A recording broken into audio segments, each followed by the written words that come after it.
O tema da nossa lição é, vamos falar junto? Voltados os olhos para a bendita esperança. Vamos mais uma vez?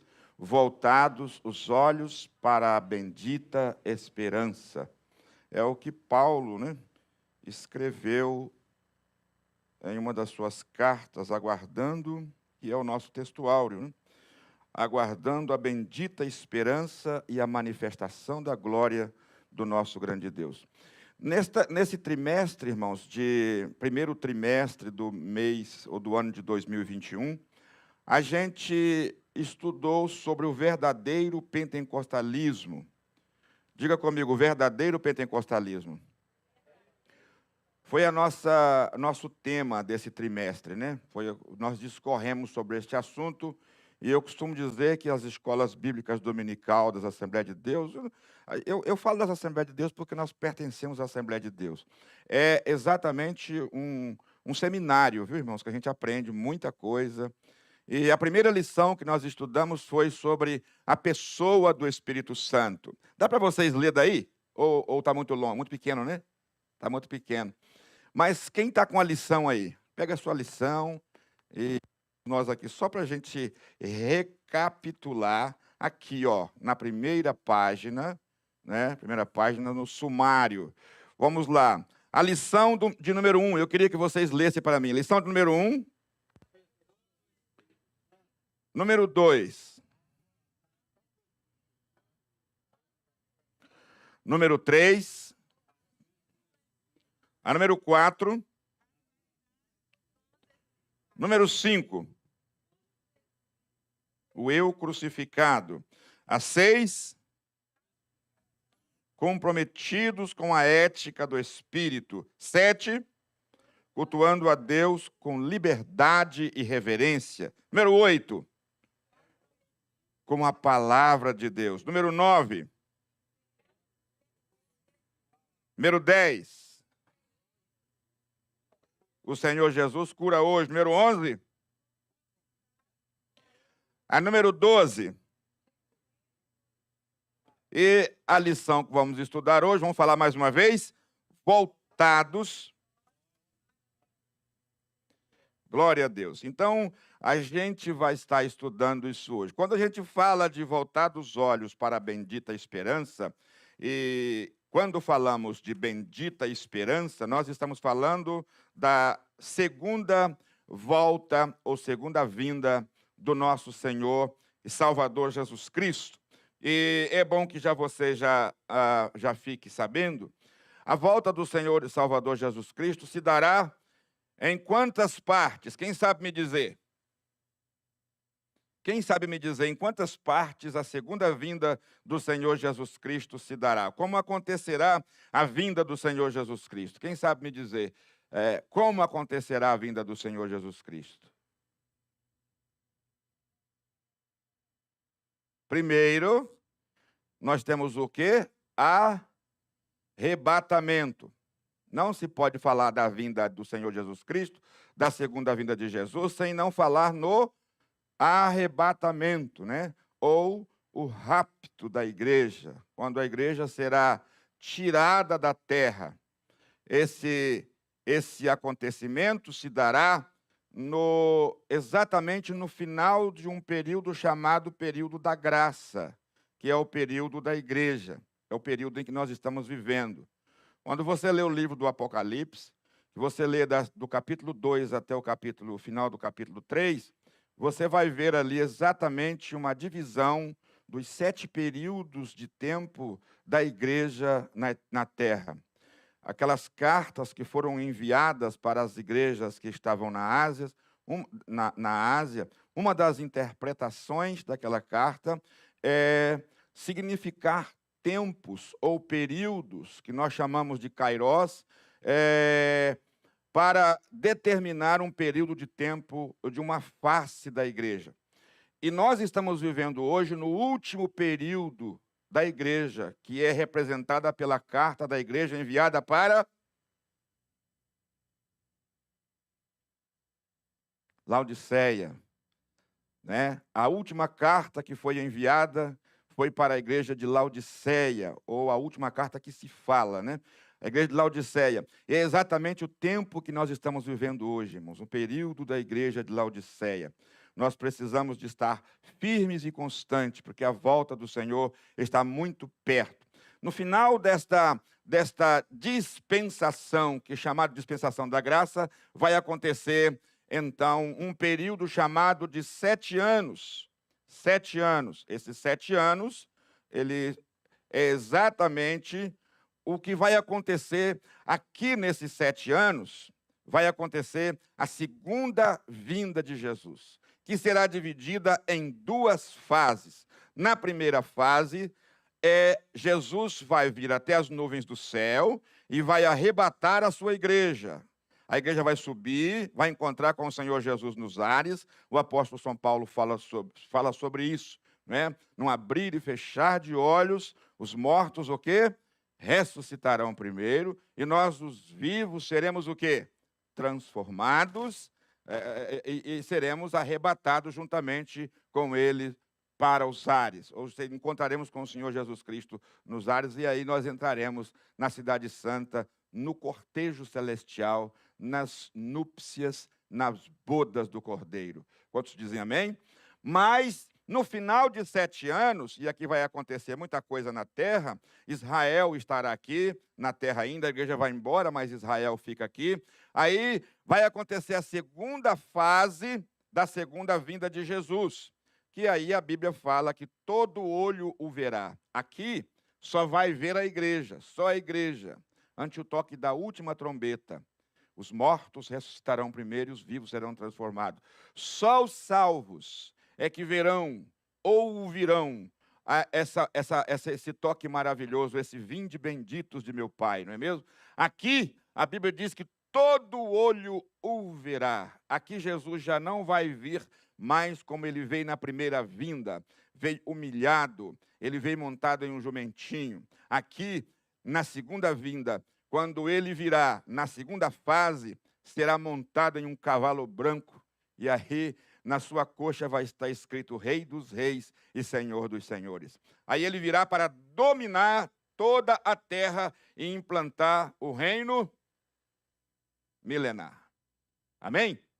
Então é sobre isso que nós vamos estar estudando nesta noite, sobre a chamada volta de Jesus, a bendita esperança que nós temos. A nossa esperança, o irmão Giovanni já leu, é algo vívido, né? Eu achei interessante essa palavra, vívido. Eu não conhecia essa palavra, vívido. É algo vívido e real. Não é uma utopia, não é uma fantasia da nossa cabeça, ou da nossa, como diz o pastor Napoleão Falcão, né? Não é simplesmente uma criação da nossa mente nervosa, pensante. Não, é uma realidade. A gente só pensa porque o Senhor nos criou. Amém? Então, não é um pensamento, não é uma criação humana, não é uma fantasia, não é uma utopia, é algo real. Jesus vai voltar para buscar a sua igreja. Glória a Deus. A esperança da igreja é o quê? Vívida e real. A esperança da igreja é vívida e real. Vamos à frente. O objetivo geral da nossa lição, nós vamos voltar os olhos para a bendita esperança. Olhar para cima, porque muito próximo está o verão. Amém? Muito próximo está o verão. Os objetivos específicos em cada ponto da lição, primeiro, nós vamos afirmar. Diga comigo, afirmar. Nós vamos afirmar que breve Jesus voltará. Você acha que você pode afirmar que Jesus vai voltar? Amém? A gente pode afirmar. Número 2, no segundo tópico, nós vamos aprender a destacar a necessidade de quê? Por que nós precisamos de ser vigilantes? Por que nós precisamos de estar vigilante? O que vocês acham? Porque daquele dia e hora ninguém sabe. Ninguém sabe a hora que Jesus vai voltar. Ele vai voltar a qualquer momento. Então estejais vigilantes. Irmão Osiel, qual é a postura de um vigilante? A propósito, o que é um vigilante? O que é um vigilante?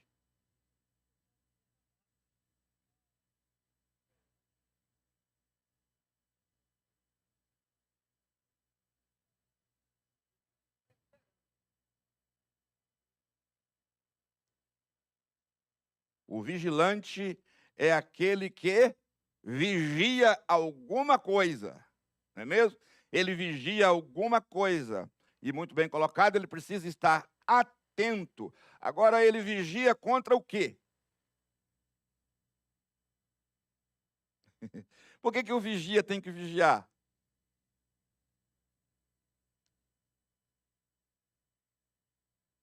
Ladrão. Vamos participar, meus irmãos. Eu quero que vocês falem.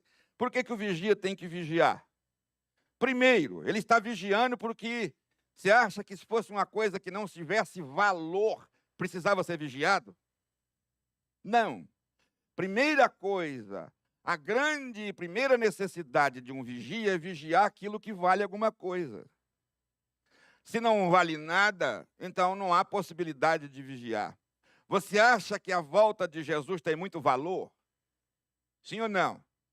A volta de Jesus tem muito valor. Qual é o valor da volta de Jesus? Hã? Uma eternidade está em jogo. Muito bem, irmão João. Muito bem. Uma eternidade está em jogo, mas tem mais outras possibilidades, outras coisas que nós podemos destacar na questão da valorização da volta de Jesus. Pode falar, irmã Sandra.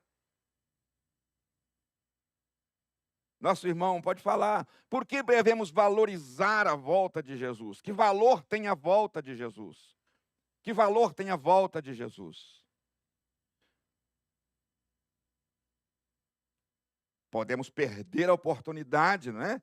E nós precisamos de valorizar para não perder a oportunidade. O vigia coisas que têm valor. E a postura do vigia é estar de sentinela, observando por todos os lados. Porque, e aí, eu acho assim um pouco meio até interessante essa colocação do próprio Senhor Jesus Cristo. Ele diz assim: o ladrão não avisa para o senhor da casa a hora que ele vai chegar. Que comparação que Jesus se colocou? Jesus se colocou como o ladrão que vai chegar, que pode chegar a qualquer hora da noite. Então, nós precisamos estar vigilantes 24 horas por dia, porque o Senhor Jesus pode se manifestar a qualquer momento. E quem estiver vigilante vai ouvir o toque da última trombeta. Amém? Oh, aleluias. E depois, no último ponto, nós vamos o quê? Estimular a viver com fidelidade. E aqui está, irmãos, um ponto maravilhoso para a vida do cristão. A propósito, nós vamos ver na lição que é uma virtude, diga, virtude cristã. É uma virtude cristã. Por que você acha que nós devemos ser fiéis? Porque Deus é fiel. Não é mesmo? Deus é fiel. Então vamos nós, irmãos, nossa introdução. Lê para mim aí, vamos lá, 1, 2, 3, bem alto. Introdução à expressão bendita esperança se refere à segunda vinda de Cristo, que é a esperança da igreja desde que Jesus retornou ao céu. Oh, aleluias. Irmãos, ele disse assim: eu voltarei para vós. Jesus vai voltar. Jesus vai voltar. Jesus não é um mito. Jesus não é uma criação humana, da mente humana. Jesus é uma pessoa que viveu aqui na Terra durante 33 anos. Se você for voltando na história, né? E vai voltando na história, voltando, quando você chegar a 2000 anos atrás, aproximadamente, 2020 anos atrás, aproximadamente, contando o erro que houve no calendário, né, na contagem do calendário de 5 anos, esquece o erro para lá, e vamos colocar 2020, você vai encontrar Jesus nascendo. Você vai encontrar um menino que nasceu nessa terra. e viveu durante 33 anos, um ser humano normal como eu, como você, como nós. Jesus é um homem histórico, não é uma criação. Ele tem uma história. Se nós pudéssemos ter acesso aos registros, se naquela época existisse, vamos assim dizer, um cartório onde se registrasse, né? Como nós conhecemos em nossos dias, você poderia ir lá, abrir os livros e iria ver Jesus Cristo, pai, José, mãe, Maria. Você iria ver, é um homem histórico, aleluias. E antes dele tem a sua linhagem, que veio de Davi. Davi veio de Abraão. Abraão veio de Adão. Então, o que eu quero mostrar para vocês é que esse Jesus, que subiu para o céu, naquele dia em que ele foi assunto ao céu, os anjos disseram, ele vai voltar. Aleluia. Jesus vai voltar. Jesus vai descer novamente. Para quê? Para arrebatar a igreja, para levar esse povo para o céu. Muitas pessoas querem desacreditar a Bíblia Sagrada, querem desacreditar os fatos históricos e tudo aquilo que a Bíblia diz na questão escatológica, de coisas futuras que ainda estão para acontecer. Muitos querem desacreditar, mas os fatos históricos da Bíblia comprovam que esse livro tem razão. Amém? Comprovam que esse livro é uma verdade. Se aconteceu as outras coisas, pode ficar tranquilo que vai acontecer o que está dito que vai acontecer. Em outras palavras, se Jesus falou que ele vai voltar, ele vai voltar. Ele vai voltar. Jesus vai voltar para levar a sua igreja. Então nós estamos... Quem é que está aguardando a volta de Jesus? Breve o Senhor virá. A vinda... Vamos lá, 1, 2, 3. A vinda de Jesus é tão certa quanto a sucessão dos dias e das noites. Disso nós não temos a menor dúvida. Quem é que duvida que há poucos momentos atrás, algumas 2 horas atrás, o sol estava aí? Você não duvida disso. Quem é que duvida de que daqui a aproximadamente 12 horas o sol vai estar de novo aparecendo? Ou, se não aparecer o sol, mas pelo menos a claridade, mesmo que esteja tapado por nuvens, mas vai clarear o dia. Isso é certo, sim ou não? Então a volta de Jesus também é a mesma coisa. Vai acontecer. Oh, glória a Deus. A volta de Jesus vai acontecer. Se o diabo quiser, vai. Se o inferno quiser, vai. Se ele não quiser, vai. Não tem jeito, irmão. Ele disse, está dito e vai acontecer. E eu estou aguardando a volta do Senhor Jesus Cristo. Amém? Glória a Deus. Então vamos lá. Breve o Senhor voltará. Nós já estamos no ponto primeiro. A vinda de Cristo. A segunda vinda de Cristo é uma verdade ensinada na Bíblia. Diga comigo, a segunda vinda de Cristo é uma verdade. Aleluias. Ela é uma verdade. Ela foi ensinada na Bíblia inteira, com abundância de detalhes nos evangelhos e nas epístolas. Se eu não me engano, eu não sei se os irmãos podem me ajudar, parece que foi Judas que disse que Enoque, o 7º depois de Adão, já havia falado da volta do Senhor Jesus Cristo. Né? O 7º depois de Adão, 7ª geração depois de Adão, já se falava na volta de Jesus. Isso é, obviamente, um fator escatológico. Se você lê o profeta Isaías, que é o autor veterotestamentário da pregação da salvação, nos seus 66 capítulos que ele escreve, está recheado de passagens e sinais da volta do Senhor Jesus Cristo. Amém? Inclui-se na expressão segunda vinda, número 1, lê para mim. Você vai ver isso em 1 Tessalonicenses, capítulo 4, versículo número 15. E número 2, será em glória, ou a vinda de Jesus em glória.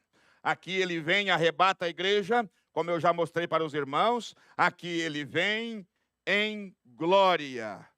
Vai demorar da primeira vinda, ou seja, da primeira fase até a segunda fase, vai demorar 7 anos. Esses 7 anos será dividido em 2 partes, 3 anos e meio e mais 3 anos e meio.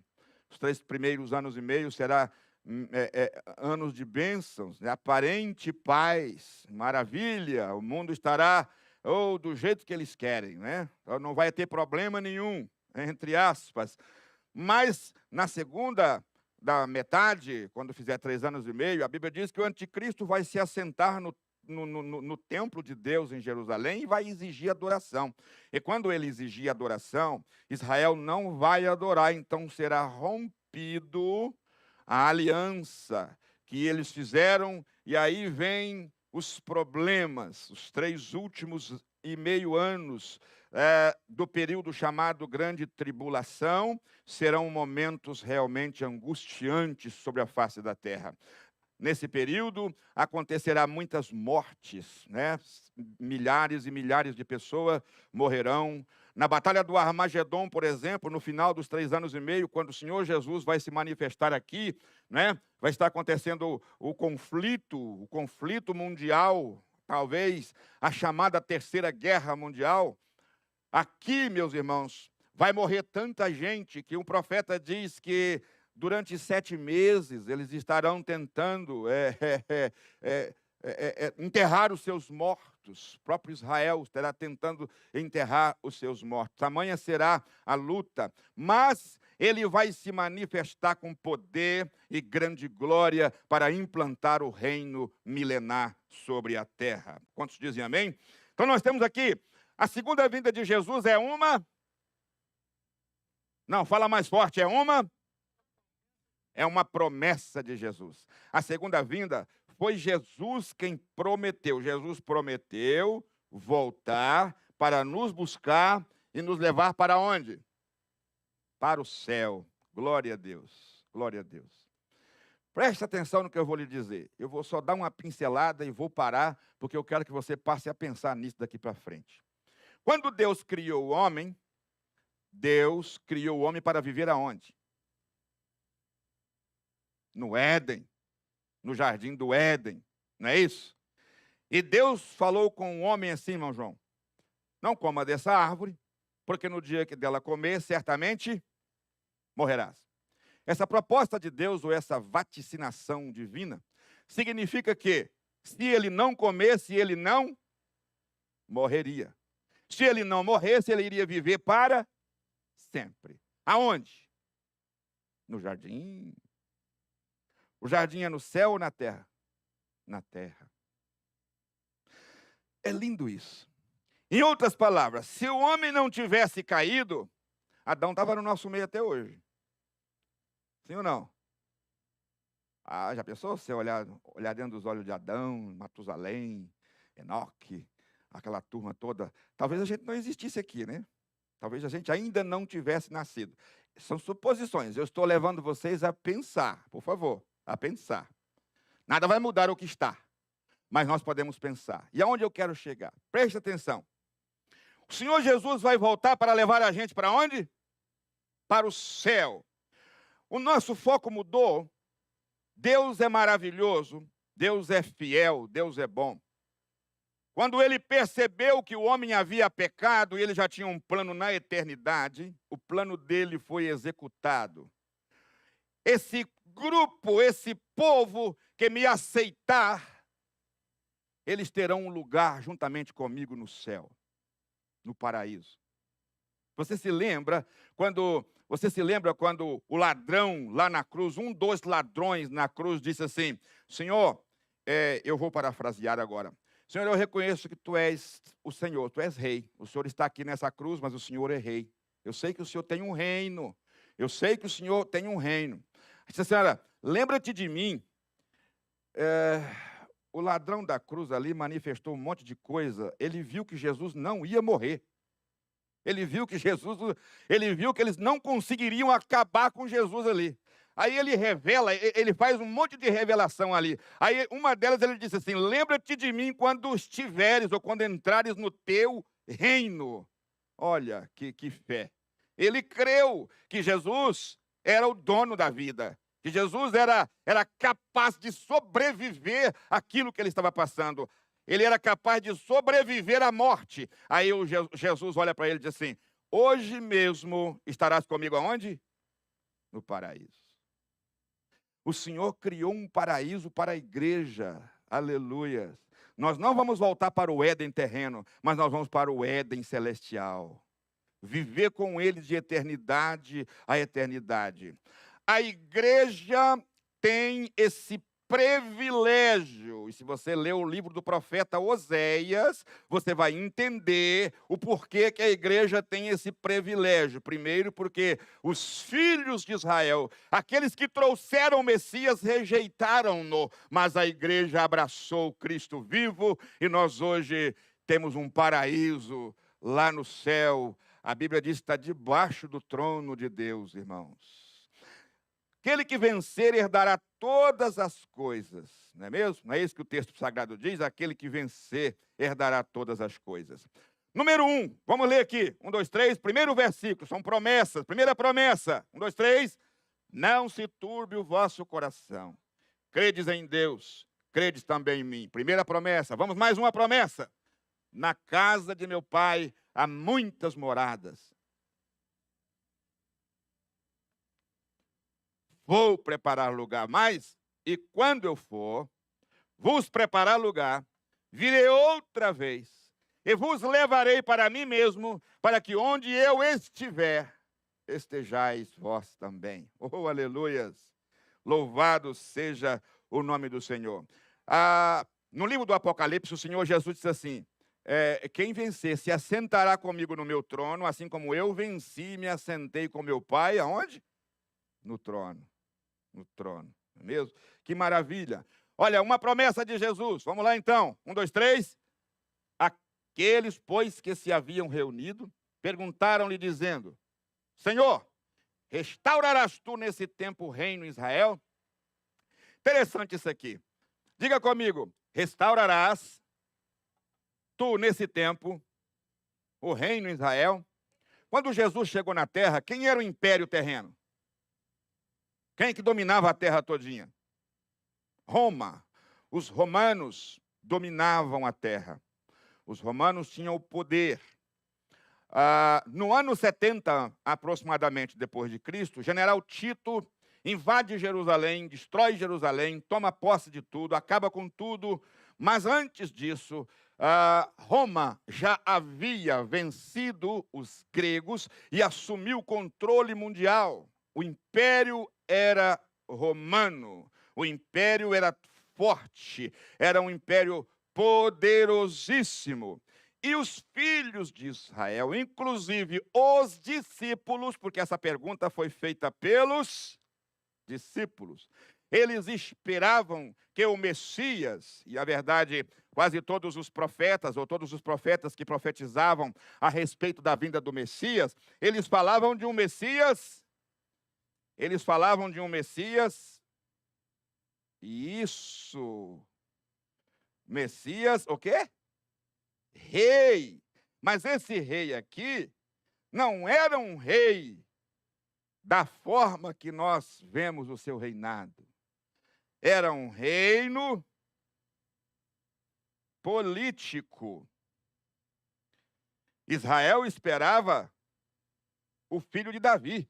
Lembra do cego? Quando o cego diz, filho de Davi. Aquela fala daquele cego ali, ele revelou que ele tinha um sentimento político, nacionalista. Ele tinha um sentimento político nacionalista. Ele não aceitava ser subjugado por Roma, mesmo sendo cego, mesmo estando mendigando e pedindo, filho de Davi.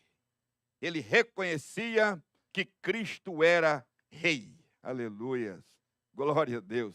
Ele diz, filho de Davi. Então, quando os discípulos perguntam, Senhor, eles estavam ao redor de Jesus porque eles sabiam, o Messias chegou. Esse é o Messias. Agora vão ver, Roma vai aguentar. Agora que eles vão ver, ele vai chegar e ele vai mudar o quadro. Aí eles, Senhor, restaurarás tu, porque eles viram que naquele tempo, Jesus não estava fazendo nada para poder mudar o quadro político, porque Jesus, irmãos, estava trabalhando no interior das pessoas. Ele estava mudando, era o interior das pessoas. Não adianta nada mudar o exterior e no interior a pessoa continuar sendo o mesmo. Você pode não ser escravo de um sistema ou de uma força nacionalista, mas você pode ser um escravo de si mesmo, não é mesmo? É um escravo do pecado. E Jesus estava trazendo libertação, mas eles queriam um reino político. Era um reino político, nada mais do que isso. E para entendermos isso, você precisa ler o livro de Juízes e de 1 Samuel. Quando os filhos de Israel pedem um rei, eles não querem juízes, eles querem rei. Porque todas as nações têm um rei. Aí restaurarás tu. Aí Jesus corrige por duas razões principais. Número 1. Vamos lá, 1, 2, 3. Número 1, o dia e a hora. Esperança é exclusividade do Pai. E está fora do radar humano. Oh, aleluia. Tem muita gente que fica tentando, né? Eu vou somar isso, vou somar com aquilo, metade daquilo, 300 anos lá, mais uns anos cá. Jesus virá no dia tal. Todos os que fizeram isso fracassaram. Todos. Todos os que marcaram o dia da vinda de Jesus fracassaram. Teve gente que saiu aí até subindo nas montanhas, vendeu tudo, correu para os picos mais altos para esperar Jesus. Porque quando ele chegar lá, eu subo primeiro. Já estou lá em cima, né? Subo primeiro. Não deu certo, não funcionou. Teve um outro aí, chamado Jim Jones, que pegou uma equipe todinha e falou o seguinte: vamos embora para as Guianas, e lá vamos formar uma comunidade, porque quando Jesus voltar, vai pegar a gente primeiro. Jesus não veio, e aí se mataram eles mesmos lá. Suicidaram, morreram todo mundo. Né? Vocês já leram sobre Jim Jones? Então procura pesquisar sobre Jim Jones. Eu era criança quando esse fato aconteceu, lá nas Guianas Inglesas. Se eu não me engano, é Guianas Inglesas. Número 2, vamos lá. A restauração do reino de Israel não é só para Israel, mas todos os povos. Viu? 2 erros que eles haviam cometido com essa pergunta. Pelo menos 2 erros, mas se você for analisar, tem muito mais. Mas o autor da lição coloca aqui esses 2 grandes erros, ou 2 razões principais. Não, quer dizer, por 2 razões principais, ele corrige os erros cometidos nessa pergunta. Então, vamos para frente. Número 3, lê para mim. O dia se aproxima. Ninguém sabe o dia e ninguém sabe a hora, mas o Senhor Jesus deixou sinais claros e evidentes que mostram que esse dia está próximo. Quem trouxe a Bíblia? Levanta a Bíblia, deixa eu ver. Levanta a Bíblia aí. Deixa eu dar 2 versículos para os irmãos entenderem esse negócio de que Jesus está próximo. Primeiro, capítulo 21 do profeta Isaías. Abre aí para mim, correndo, por favor, enquanto você vai procurar. Eu vou tomar água.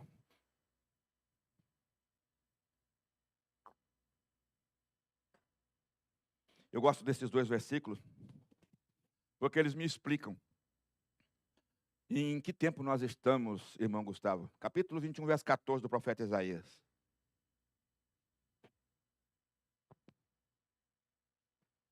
Quem encontrou, por favor, leia. E depois eu repito, porque é para sair na nossa gravação. Mas eu queria que você lesse. Por favor, pode ler. 21, 14. Acho que é 14 ou 21, 11.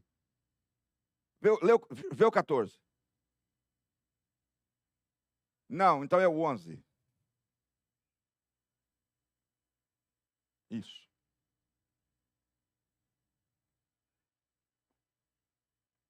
Só isso aí. Guarda o que houve de noite. Tem alguém que com uma versão diferente? Que está escrito diferente? Guarda. A que horas estamos da noite? Alguém tem essa versão aí? A da senhora, lê para mim então, Maneli. Uhum. Isto. Sentença contra do mar. Gritam-me de Seir. Guarda, a que horas nós estamos da noite? Aí ele repete, a que horas nós estamos da noite? Você quer a resposta? Isso é uma pergunta. Você viu que a irmã Claudete frisou lá que é uma pergunta, um questionamento. A que horas estamos? Você quer a resposta? Abre a Bíblia em 1 João. 1 João, capítulo 2, versículo 18. Você vai encontrar a resposta aí. 1 João, capítulo 2, verso 18. Parece que aproximadamente 700 anos depois, a Bíblia responde. Que coisa linda, eu acho bonita a Bíblia. Leia para mim, 1 João 2,18, só a primeira parte. Deixa eu fazer a pergunta de Isaías, e imediatamente você lê essa aí, só a primeira. Guarda, a que horas estamos da noite? Não parece que a Bíblia não conecta? Não parece que a Bíblia não conecta? Irmãos, se há 2000 anos atrás João escreveu, filhinhos, já é a última hora, que hora é agora? Passou 2000 anos, João disse há 2000 anos atrás, filhinho, já é a última hora. Que hora nós estamos? Segundos da igreja na terra. Jesus está voltando. Fala para o seu irmão aí, Jesus está voltando. Glória a Deus. Irmãos, não tem tempo para mais nada. Não tem tempo para mais nada. Jesus está voltando. Vamos aguardar firme, porque Jesus vai chegar. Olha, mas nós temos alguns sinais. Os principais sinais. O autor colocou aqui os principais sinais, mas existem vários outros sinais que se manifestam e que mostram que nós estamos na próxima volta de Jesus. O primeiro sinal que ele destaca aqui, e isso aqui é um grande sinal, vamos lá, 1, 2, 3, é a efusão do Espírito Santo, uma promessa para os últimos dias, a partir do avivamento da Rua Azusa. Isso aqui é uma coisa bem particular, quem já leu a história da igreja, principalmente no movimento pentecostal, né, no Brasil, que nasceu aqui nos Estados Unidos, vai saber que um certo irmão, pastor chamado Williams Seymour, alguma coisa assim, Seymour, ele começa o grande avivamento pentecostal da nossa era, viu, irmãos, da nossa era, que se espalhou pelo mundo inteiro e chegou em Pará, lá no Pará, do Belém, do Brasil, através dos missionários Gunaving e Daniel Bergsten. Mas começou aqui, esse movimento pentecostal que nós conhecemos hoje, numa rua lá em Los Angeles, aqui lá na Califórnia, que começou esse movimento chamado da Rua Azusa. Bom, mas o profeta Joel também, né? O profeta Joel fala que nos últimos dias, o quê? Eu derramarei do meu espírito sobre toda a carne. A base do movimento pentecostal é exatamente o cumprimento da profecia bíblica do profeta Joel. Aquilo que aconteceu no dia de Pentecostes, em Jerusalém, quando os discípulos e apóstolos estavam todos reunidos em um só lugar, e que veio um vento veemente, com um som como de um vento veemente impetuoso, encheu toda a casa, e todos foram cheios e começaram a falar em outras línguas. Começaram a profetizar. Há uma necessidade muito grande, irmãos, da igreja do arrebatamento ser a mesma igreja que iniciou no dia de Pentecostes. Se não for, não vai subir.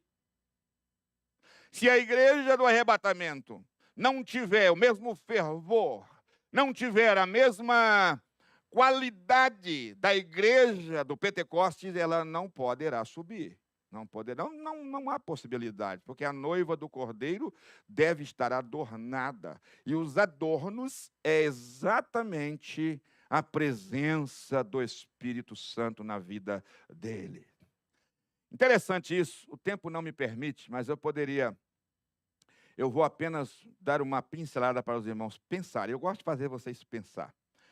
No capítulo 24 do livro de Gênesis, a passagem ali é totalmente figurada e simbólica. Tudo ali é tipológico, tudo.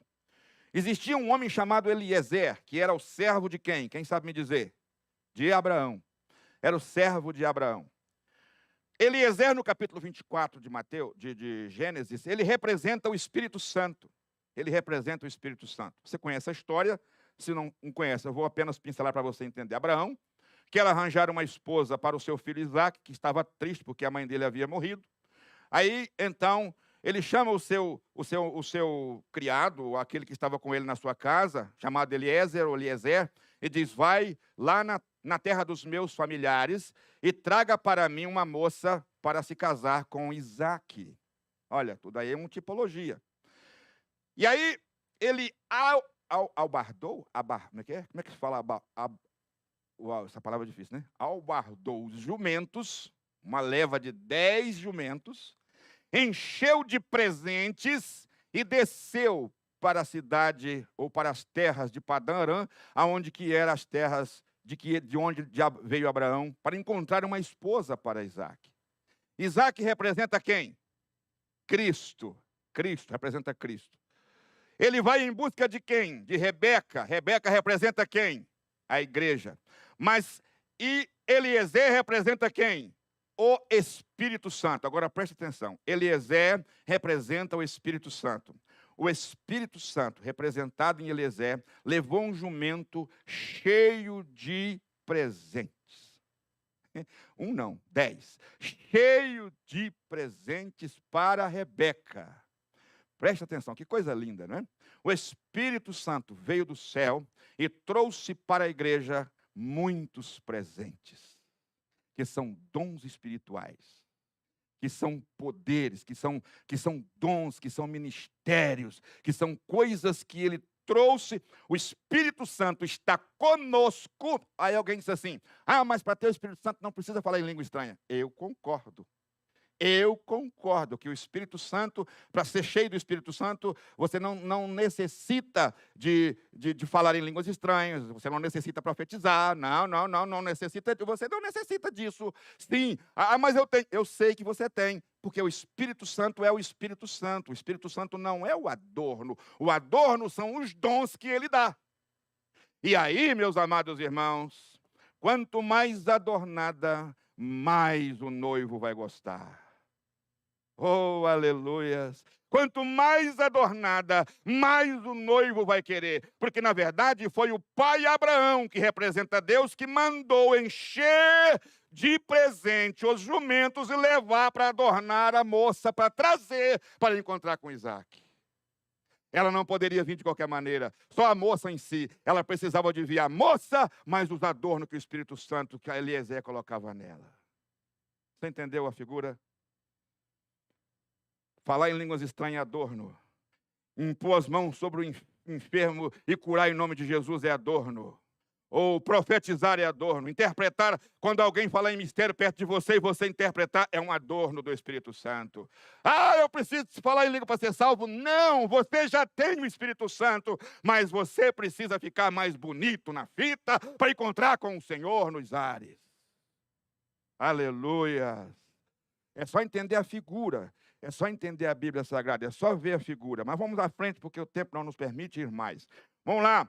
Outra grande maravilha que nós temos da volta de Jesus isso aqui aconteceu há poucos anos atrás, podemos dizer, em nossos tempos atuais. Vamos lá, 1, 2, 3. Fundação do Estado de Israel, que desde 1948 ostenta a sua bandeira tremulando na sede das Nações Unidas como um Estado soberano. Irmão, quando eu falo de Israel, eu tenho que dar glória a Deus. Porque quando eu olho para Israel, eu vejo toda a veracidade da Bíblia Sagrada. Quando eu olho para Israel, eu acredito mais em Deus. Quando eu olho para Israel, eu acredito mais na palavra. Porque é um povo que foi totalmente tentado ser disseminado, tentaram acabar. Hitler, na Segunda Guerra Mundial, destruiu aproximadamente 6 milhões de judeus. Vamos exterminar essa raça. Israel está de pé e a bandeira balançando lá em Jerusalém. Oh, aleluia! Louvado! No ano de 1948, contra tudo e contra todos, um brasileiro foi lá e assina: Israel é um Estado. Você adora o Senhor? Você sabe por que o Brasil é atacado pelas forças das trevas? É por causa disso. Por favor, eu não estou querendo dizer assim, taxar isso. Mas isso me leva a pensar. Todo mundo que é a favor de Israel é contra quem? O diabo é. O mundo inteiro é contra Israel. O inimigo é contra Israel. E se você não sabe, o voto Minerva para o desempate, para que acontecer que em 1948 Israel fosse estabelecido como nação, é de um brasileiro chamado, se eu não me engano, eu vou arriscar aqui, mas vocês me perdoem, me ajudem depois. Graça Aranha, não é isso? Foi. Esse homem assinou, dizendo, sim, Israel é um Estado. Sim, Israel ressurgiu das cinzas. E isso cumprindo mais uma vez a palavra do profeta Oséias. No terceiro dia eu restaurarei. Amós 4:12, aleluia, está exatamente dizendo que então outra vez a nação de Israel estaria se levantando. Irmãos, queira ou não queira, o mundo inteiro vai virar contra Israel aqui nesse período aqui, ó. Nesse período aqui da segunda vinda de Jesus, de daqui até aqui, o mundo literalmente, o mundo inteiro vai vir contra Israel, na figura de Gog, Magog, Anticristo, Tubal, Meseque, todos esses nomes que a Bíblia fala nos profetas, que são povos que estão hoje surgindo. Você vê a China vermelha, você vê hoje a União Soviética, você vê hoje todos os sistemas políticos mundiais vão se levantar contra o governo teocrático de Israel. Israel é uma teocracia, é a única teocracia no mundo, apesar de ser considerado no sistema democracia, mas é um governo teocrático e vai se teocratizar mais nesse período aqui. E aí o mundo virá contra, mas cairão todos diante da potência chamada Israel, porque o Senhor é o Senhor dos exércitos de Israel. Todos cairão, todos cairão. É lá em Filipenses que Paulo grande revelação. Naquele dia, todos cairão de joelho e dirão, Ele é o Senhor. Você pode dar glória a Deus nessa noite?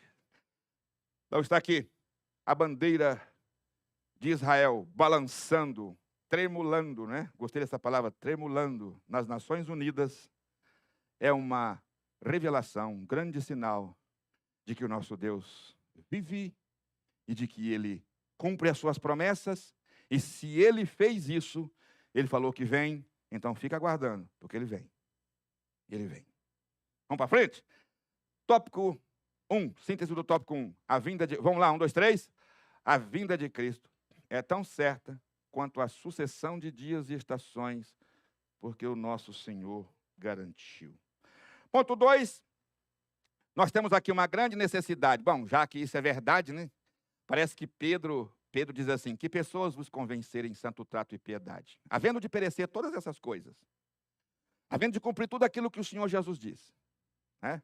Havendo de cumprir todas as profecias do Novo Testamento, do Velho Testamento, dos Salmos, dos poetas, dos livros poéticos, havendo de cumprir tudo isso, que pessoas vos convencer em santo trato e piedade. Olha aqui para mim, como é que você quer estar quando Jesus voltar?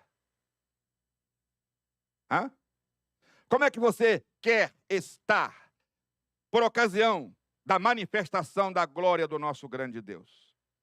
Por ocasião do arrebatamento. Nós precisamos discernir isso aqui, viu, irmãos? O texto do nosso textuário, que diz assim, como é que está escrito no nosso textuário? Vamos aqui voltar aqui um pouquinho. Eu queria que você gravasse bem isso aqui. Aguardando a bem-aventurada esperança e o aparecimento da glória. Paulo aqui está falando, esse aparecimento da glória, está falando da segunda fase da segunda vinda de Jesus, que todo olho verá em glória. Viu? Aqui é a segunda fase. A igreja, isso aqui não é para a igreja. Oh, glória a Deus. Fala glória a Deus, irmãos. Você não falou, você falou um glória a Deus assim, meio entre os dentes, que você não entendeu ainda. Você não entendeu? Fala glória a Deus para falar por minha conta. Seja bereano, viu? Seja bereano, não vai mandando, fazendo o que o pastor manda, não, porque eu quero que você saiba o que você está fazendo. Seja bereano, viu? Sabe o que Paulo está dizendo? O que eu quero dizer aqui? Paulo diz assim, o aparecimento da glória, irmãos, o privilégio é maior, irmã Nelly, porque nesse aparecimento da glória, a igreja vai estar com ele. A gente vai descer com ele. Porque ele vai vir com os seus. Primeiro ele vem para, depois ele vem com. Na primeira fase ele vem para e arrebata. Na segunda ele vem com. E aí a gente vai reinar com ele nessa terra. Eu brinco às vezes com os meus filhos, que eu falo, olha, eu quero ser ministro, algum ministro qualquer aí. Eu quero, já que Jesus vai implantar o milênio, vai ser um reino milenar, então eu também quero ser. Irmãos, é só para a gente parar um pouquinho e pensar e entender como será isso.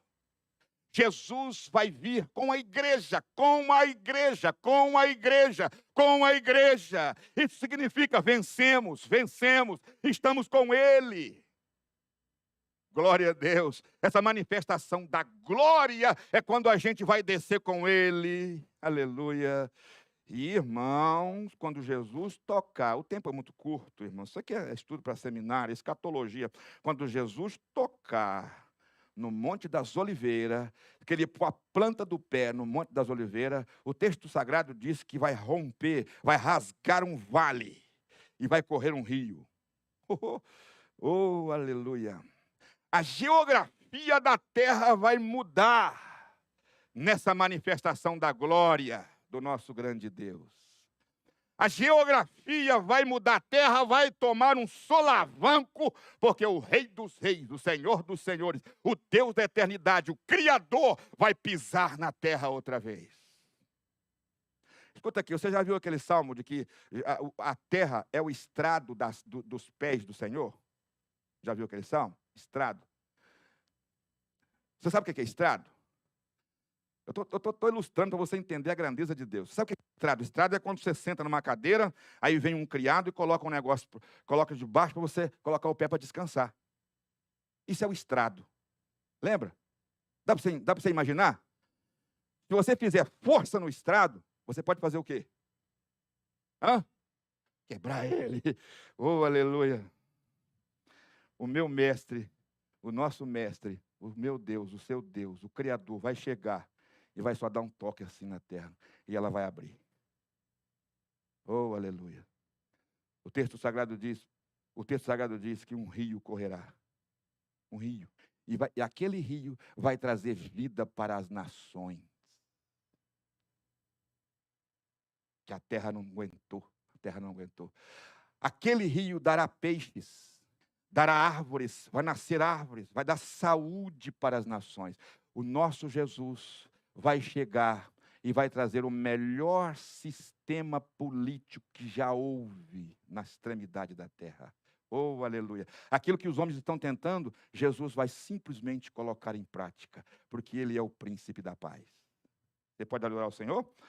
Vamos para frente então, irmãos? A vigilância se faz necessária porque ninguém sabe o dia que Jesus virá. Número 2, a necessidade de vigilância. Primeiro ponto, né? A exortação à vigilância. Vamos ler aqui esse versículo, 1, 2, 3. Vigiai, pois, porque não sabeis a que hora há de vir o vosso Senhor. Bom, o ensino de Jesus nas diversas parábolas e nos discursos escatológicos dá muita ênfase às necessidades de os crentes estarem atentos, sejam atentos. A vigilância também era preocupação nos ensinamentos dos apóstolos. Você vai ler isso em 1 Pedro, você vai ler em 1 Tessalonicenses. Irmão, quando você está estudando essa lição, procura ler os textos sagrados, procura ler os textos bíblicos. Você vai, além de você ser alimentado, você vai aprender, né? Aprender. Então, mais aí, os alarmes falsos, muitos dirão ele ali, outros dirão está aqui, né? Ou acolá, não. Outros, ele vai vir no dia tal, ele vai chegar na hora tal. Não. Muitos líderes e grupos religiosos arriscaram-se a marcar a data da segunda vinda de Jesus. Como eu disse no início, erraram todos. É um erro tentar adivinhar os tempos e as estações. E é exatamente isso que Jesus diz para os discípulos, não foi? Não, quem vos compete saber os tempos ou as estações? Nos compete saber o Cronos, nos compete saber o Kairos de Deus. Isso está com Ele pelo seu próprio poder. É Ele que sabe o dia. Só Deus sabe a hora e o dia. Aí Jesus vai além e diz assim, nem o filho. Isso aí traz uma confusão muito grande na cabeça de muita gente. Mas Jesus não sabia, Jesus não sabia. Como Deus ele sabia, como filho ele não sabia. Como Deus ele sabia, como homem ele não sabia. Alguém fala, mas como é que a gente entende isso? Não entenda, só aceita. Não tem como entender isso. Só aceita. Se a Bíblia falou, falou. Se não falou, não falou. Ah, mas não acredito, não quero saber. Eu não tenho explicação para isso. Mas ele que falou. Se ele falou que o filho não sabe, não sabe. Como homem ele não sabe. Ou ele não sabia. Até aquele momento que ele falou. Mas como é isso? Eu também não sei. Mas eu estou simplesmente dizendo o que ele falou. Então está falado. Agora, como Deus, é lógico que ele sabia que ele sempre foi e será o quê? Deus. Amém? Então vamos adiante. Encerrando aqui esse tópico 2. Vamos lá. 1, 2, 3. É preciso estar vigilante quanto à vinda do Senhor e prevenidos contra os falsos alarmes. Vamos para o terceiro ponto, para nós encerrarmos. Irmãos, aqui está o segredo para você não ser pego de surpresa no arrebatamento. Diga comigo o segredo para não ser pego de surpresa no arrebatamento é viver com fidelidade. Aleluias. Se você for fiel, fiel até a morte. Se você for fiel, fiel até a morte, dar-te-ei o quê? A coroa da vida. Dar-te-ei o quê? Não, meus irmãos, só quem vai receber a coroa da vida e que está entusiasmado com isso, me responda. Vai receber o quê? Amém. Viver com fidelidade é adotar o quê? O estilo cristão. Como é que Jesus vivia? Como é que Jesus faria? Se Jesus tomasse um prejuízo, como é que ele resolveria isso? Se Jesus fosse maltratado, como é que ele resolvia? Qual era a forma de ação do Senhor Jesus diante das circunstâncias? Como é que fazia quando alguém aplaudia ele? Qual era o comportamento dele nos aplausos? Qual era o comportamento dele nas críticas? Qual era o comportamento de Jesus quando ele era afrontado, quando ele não era aceito? Tudo isso deve levar em conta para a gente viver o estilo cristão, é o estilo de Cristo. É viver como ele viveu, andar como ele andou, fazer o que ele fazia, sentir o que ele sentia, ser como ele era, como homem aqui na terra. Ah, impossível? Não. Ele conseguiu, aleluia. Ele disse, no mundo tereis aflições, mas tende bom ânimo. Aí ele disse, eu venci o mundo. Ele colocou como modelo, como padrão, como exemplo, para que nós possamos fazer, como um parâmetro, para que nós possamos fazer o mesmo, ser como ele era, ou como ele é. Amém, meus irmãos? Viver com fidelidade é adotar o estilo cristão. Então vamos lá. Definição. O que é fidelidade? É a qualidade de ser cheio de quê? De fé. Característica daquele que é fiel é ser leal. Lealdade. Fidelidade. Ser leal. Isso aqui falta muito, viu, irmãos? Em muitos cristãos. Lealdade. Tem alguém que por qualquer coisinha abandona tudo. Não é leal. Não é leal. Isso aqui é lealdade. É diferente, ela vai um pouquinho mais da fidelidade. Você pode ser fiel, mas às vezes não praticar muito a lealdade. É bom que você estude isso, a diferença, estude isso, pegue na sua casa e vai estudar, pega o dicionário da língua portuguesa e vai estudar o que significa fidelidade e lealdade.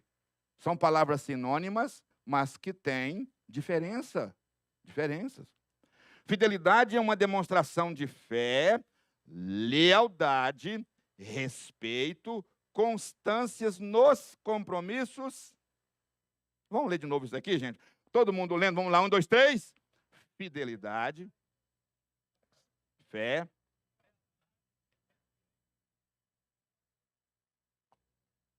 Está vendo? Constância nos compromissos assumidos. Tem gente que gosta muito de assumir compromisso, né? Mas quando a rocha pula fora, isso é falta de lealdade. Arrochou que seja, não dá para mim. né? Tô fora, tô fora. Isso é desleal. Vamos para frente? Mas só vai subir os fiéis. Fidelidade de Deus. Diga comigo a fidelidade de Deus.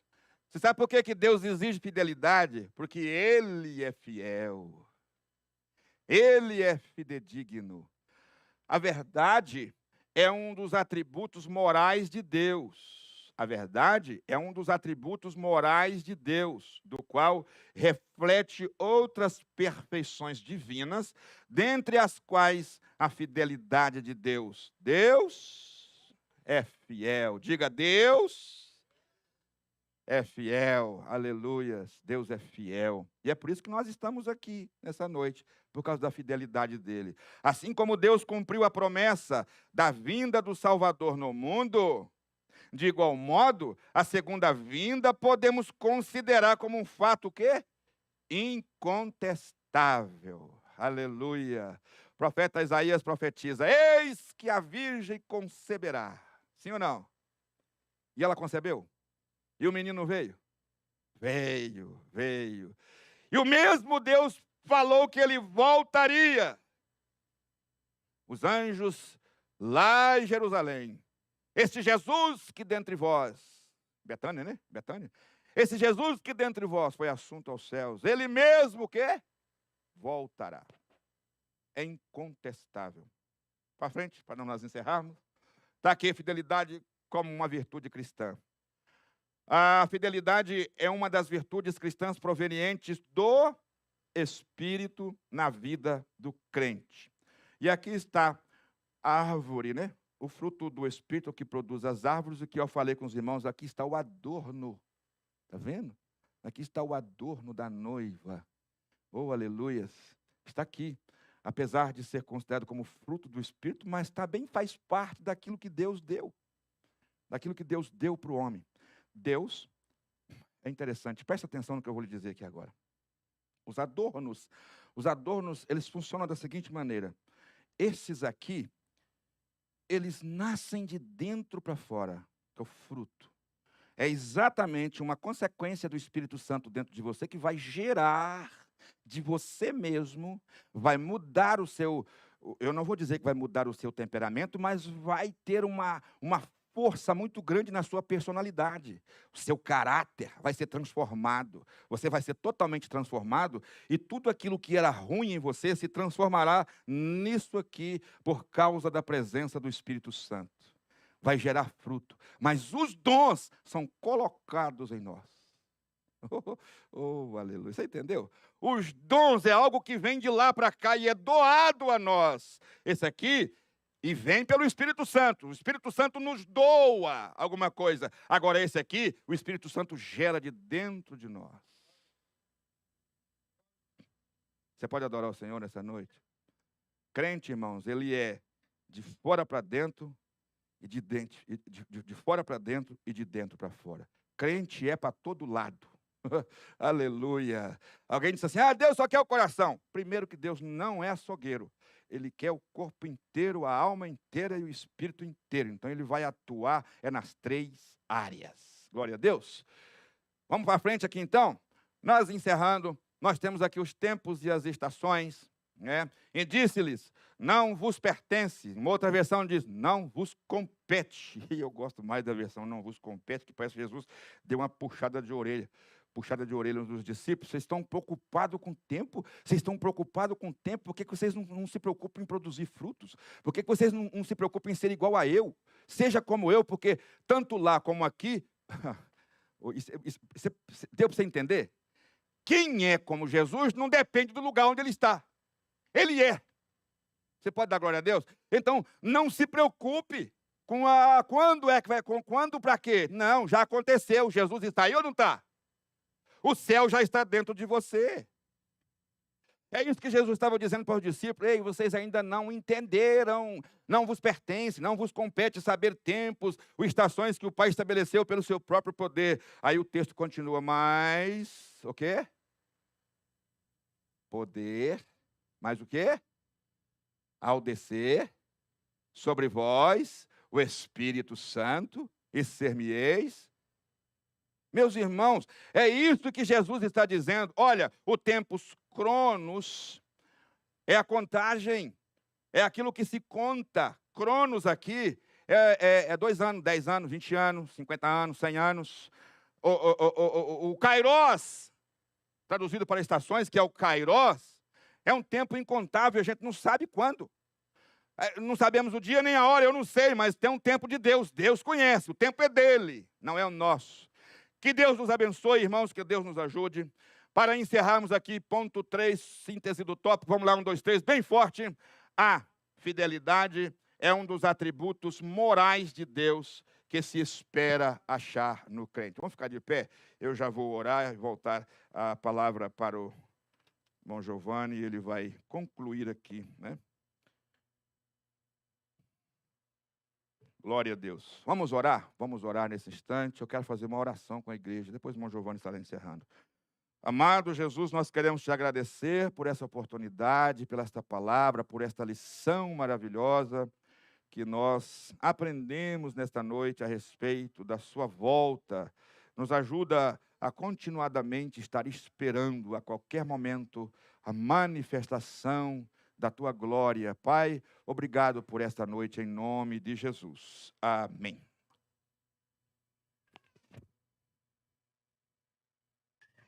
Glória a Deus. Amém, meus irmãos? Tomamos nosso assento por um instante. Nós vamos concluir. Aleluias. Quantos aqui esperam ansiosos a volta de Jesus? Amém?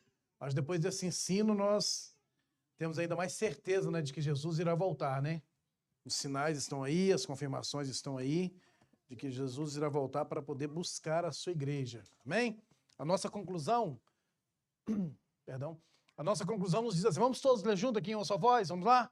Viver com fidelidade é ser fiel. Eu queria que todo mundo lesse, por favor, em nome de Jesus. Vamos aqui, presta atenção aqui na frente, aqui agora. Deixa as crianças se arrumar aí. Vamos lá, 1, 2, 3. Viver é ser fiel e leal a Deus durante toda a vida. Segundo, a fidelidade ao Senhor Jesus é uma das condições para herdar o reino dos céus. O Senhor Jesus falou reiteradas vezes sobre a sua vinda. A volta de Jesus para nos levar ao céu é a esperança da... Quantos aqui têm essa esperança? Quantos aqui têm essa esperança? Graças a Deus que você tem essa esperança. Aleluias. Vamos estar adorando o Senhor com um louvor. Vamos estar recolhendo os nossos dízimos e as nossas ofertas para a manutenção da obra do Senhor. E logo em seguida nós vamos continuar ao trabalho. Aleluia. Jesus se vem no céu e glória a Ele. Boas novas pelo mundo além. Ó esperança que a igreja tem, dai glória a Deus. Jesus em breve vem. Nossa esperança é sua vinda. O Rei dos Reis vem nos buscar. Nós aguardamos Jesus ainda, até a luz da manhã raiar. Nossa esperança é sua vinda. O Rei dos Reis vem nos buscar. Nós aguardamos Jesus ainda, até a luz da manhã raiar. Amém. Glória a Deus. Aleluia, Jesus. Meus irmãos, nós temos hoje o encerramento do nosso trimestre. Não é o encerramento da escola bíblica, mas é o encerramento do nosso trimestre. E nós queremos louvar a Deus por cada irmão que tem estado aqui, por cada irmão que tem comparecido. E só o Senhor para poder te recompensar. Eu tenho certeza que cada culto ou cada ensino da palavra de Deus que você tem vindo aqui, com certeza você tem saído aqui aprendendo mais da palavra do Senhor, e isso tem te dado uma certa garantia de que você está no caminho certo, de que você está seguindo realmente a Deus, porque cada ensino que nós vivemos, ou seja, cada ensino que nós aprendemos da palavra de Deus, isso é muito importante para a nossa vida cotidiana. Isso nos coloca nos trilhos e nos coloca diante do Senhor Jesus. Mas nós não poderíamos, embora estamos vivendo aí esse tempo de pandemia, nós não poderíamos deixar passar por despercebido. Volto a frisar, quando nós falamos aqui no domingo passado, que a igreja de Summerville é a igreja que está em plena atividade. Então nós não paramos, né, embora vivendo tudo isso, nós não paramos, e nisso nós também não queremos parar de também parabenizar os irmãos que não têm faltado à escola bíblica dominical, né? Ou seja, embora a escola tenha sido nas terças-feiras, mas tem alguns irmãos que têm sido muito fiéis, né, a esse... Nós falamos aqui hoje sobre a questão da fidelidade, né? O pastor frisou muito bem aqui a questão de ser fiel sobre a fidelidade com a obra do Senhor Jesus. Então nós queremos chamar aqui na frente e parabenizar o irmão Joel. O irmão Joel não tem faltado, passou aí todo esse trimestre juntamente conosco, não faltou nem um dia. Pega lá. Amém? O irmão Joel vem aqui na frente, o irmão Marcos também. Aleluia, Jesus. Agora o telefone acabou a bateria. Graças a Deus. Cadê o nosso fotógrafo, o Anderson? Ah, já está aqui? Irmão Joel, recebe aí uma lembrancinha da Escola Bíblica Dominical. Amém? Você está com a lista aí? Cadê o caderno? Cadê o irmão Marcos? Vem aqui na frente, Marcos. Acabou a bateria. Ainda bem que nós não contamos muito, né, só com os recursos digitais, né? O telefone acabou a bateria. O irmão Marcos, vem aqui na frente, Marcos. Uma salva de palmas para o Marcos. Glória a Deus. Cadê ele? Daí. Vou tirar foto aqui. Vou tirar foto aqui.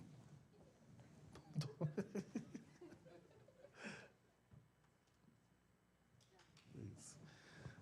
Josimar.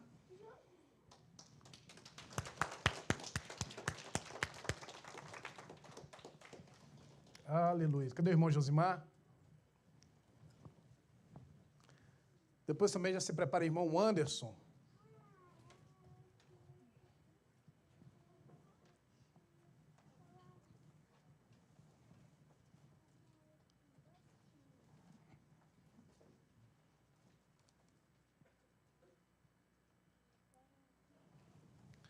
Cadê o irmão Anderson?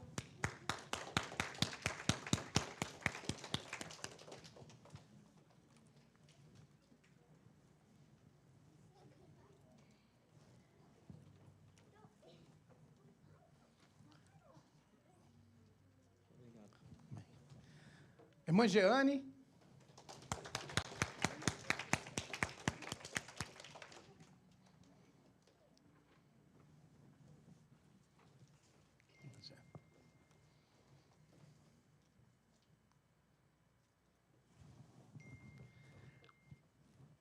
Irmã Paulina.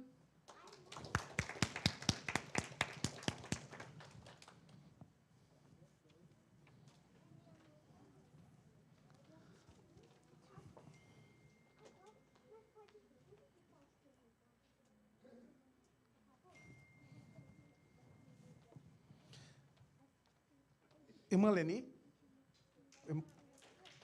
Mas é professora, vem para cá.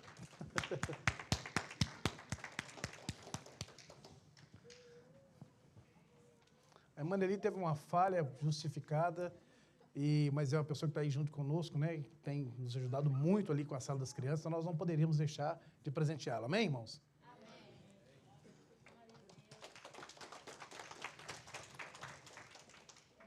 A irmã Valquíria. A irmã Valquíria também, da mesma forma, ela teve uma falta, né? Mas foi justificável e também nós temos feito um trabalho surpreendente ali com essas crianças, uma oficina juntamente com as crianças, tem ensinado, todas as professoras, né? Tem ensinado muito bem, nós também não poderíamos deixar de presentear a irmã Valquíria.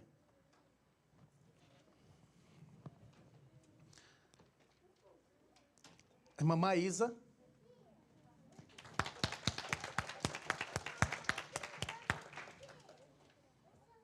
A irmã Maísa está ali com... José, tira a foto. A irmã Maísa está ali com uma grande responsabilidade, né? Além dos adolescentes, também os jovens, né? Está ali juntamente com a irmã Maísa e nós louvamos a Deus pela vida dela. Tem feito um trabalho enorme. Também juntamente com a irmã Paulina e a irmã Leni, um trabalho excelente que essas irmãs têm feito ali. E não poderia deixar de presentear também, né? Minha companheira está comigo aí, não faltou nem um dia, irmã Andréia.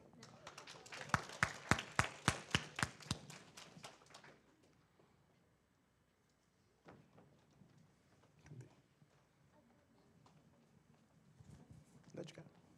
Isso. Ah, não, nós dois podemos abraçar, ué. Não tem problema, não. Graças a Deus. Das crianças, nós tivemos a irmã Heloísa. Cadê a irmã Heloísa? Vem cá, irmã Heloísa. Não faltou nem um dia. Tem a irmã Emily. Vem aqui também. Vem cá as duas, que aí a gente... Vem cá, lindinha. Vem cá, vem cá, vem cá. Aqui. Vem.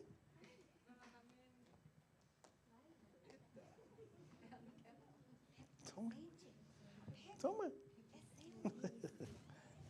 Vem cá. Vem cá. Aí. Isso. Que bênção.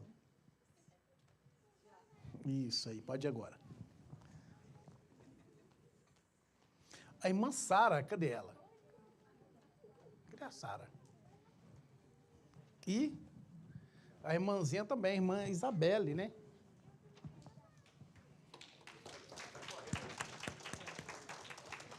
Cadê a Isabelle? Vem cá, Isabelle, vem cá. Ixi, vem cá, tirar a foto, vem cá. Vai lá, lá. Vai lá. Olha para lá. Já. Amém. Aí, agora pode ir. Pode ir. Pode ir.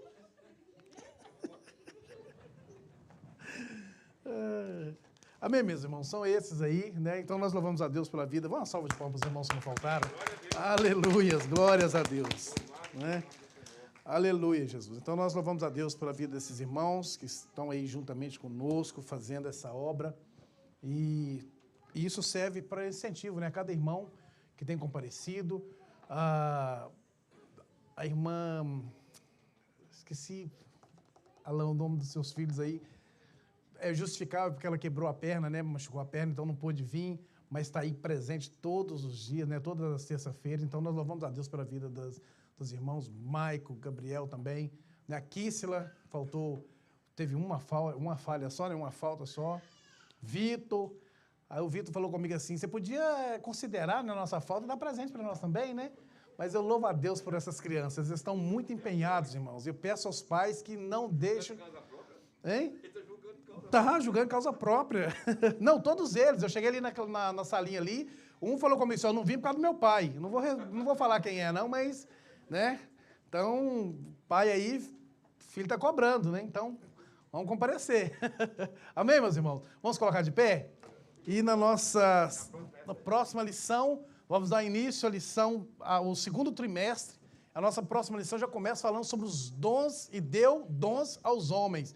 Irmão, é uma lição, ela chega na sexta-feira, houve um atraso, só para justificar para os irmãos, houve um atraso lá no Brasil por entrega, devido a essa pandemia, que os irmãos sabem como está vivendo nosso Brasil. Mas até sexta-feira nós temos todas as lições aqui. Então, na terça-feira que vem, nós vamos estar com as nossas lições em mão para que nós possamos estar estudando a palavra de Deus. Amém? Então, não falte, vai ser um tema também muito sugestivo. Eu mandei aí fiz uma chamada lá, mandei no grupo aí para os irmãos. Né? Vamos falar sobre os dons ministeriais. E venha para a casa do Senhor, venha aprender mais de Deus. Não pense porque está falando sobre diácono, sobre evangelista, sobre pastor, sobre presbítero, que não vai falar com você, que com certeza a palavra de Deus vai falar com você. Que você que aceitou a Cristo como Senhor e Salvador da sua vida, eu já disse isso aqui uma vez, vou repetir, você é convocado para a obra. Então, não importa a que estágio hierárquico que você está dentro da casa do Senhor, mas você é convocado para a obra. Então, a palavra é para todos. Amém?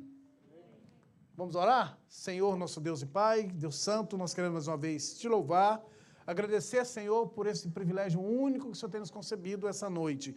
Louvar a Ti por essa palavra que nós estudamos, ó Deus.